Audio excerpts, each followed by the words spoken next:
Perkenalkan, namaku Elizabeth Christy Krismardi, kelas 11 IPS 2. Hari ini aku akan menjelaskan tentang sakramen Ekaristi. Pertama, dari pengertian sakramen Ekaristi. Sakramen Ekaristi yaitu sakramen di mana Yesus dalam rupa roti dan anggur mengorbankan dirinya, disambut dan tetap berada di tengah-tengah kita. Sakramen Ekaristi juga berarti upacara suci yang menandakan bahwa pertama, Allah masih mencintai dan memelihara kita. Artinya, masih bertindak sebagai Allah kita. Kedua, kita mau dicintai dan dipelihara oleh Allah, bukan oleh iblis atau oleh dunia. Artinya, kita tetap mau menjadi umat Allah dan mau rajin menyambut tubuh Kristus agar kita hidup. Yang kedua, pengertian sakramen Ekaristi menurut kitab suci.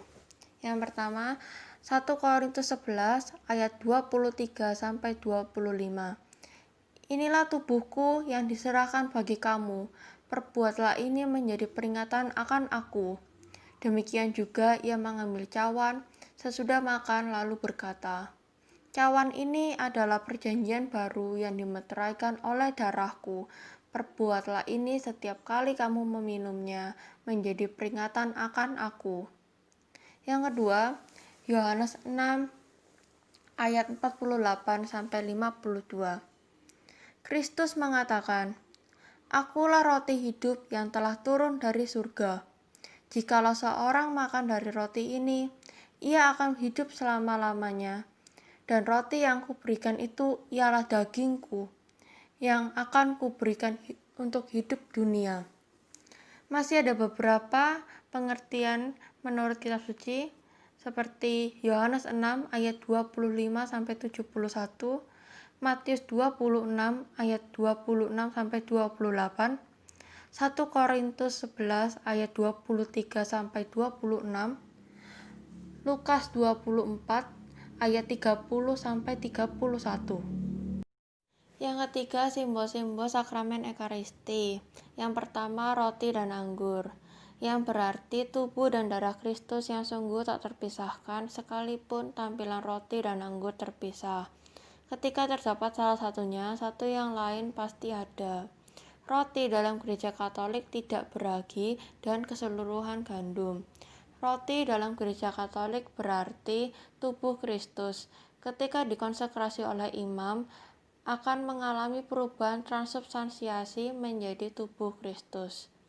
Anggur dalam gereja Katolik berupa jus anggur yang difermentasi menjadi wine. Kalau disimpan akan semakin kental.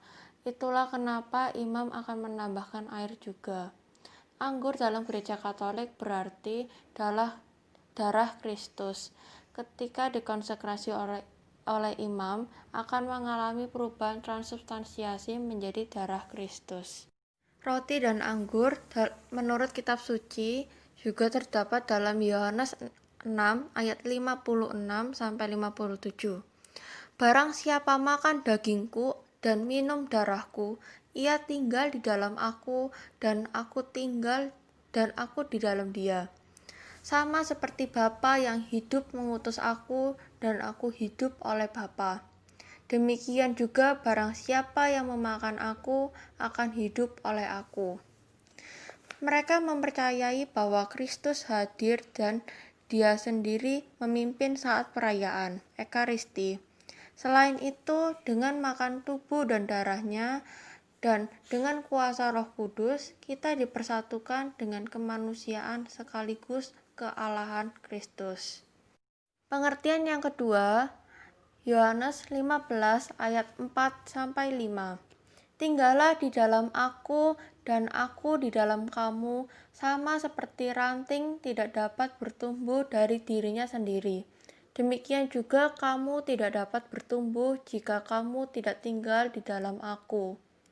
Akulah pokok anggur dan kamu ranting-rantingnya.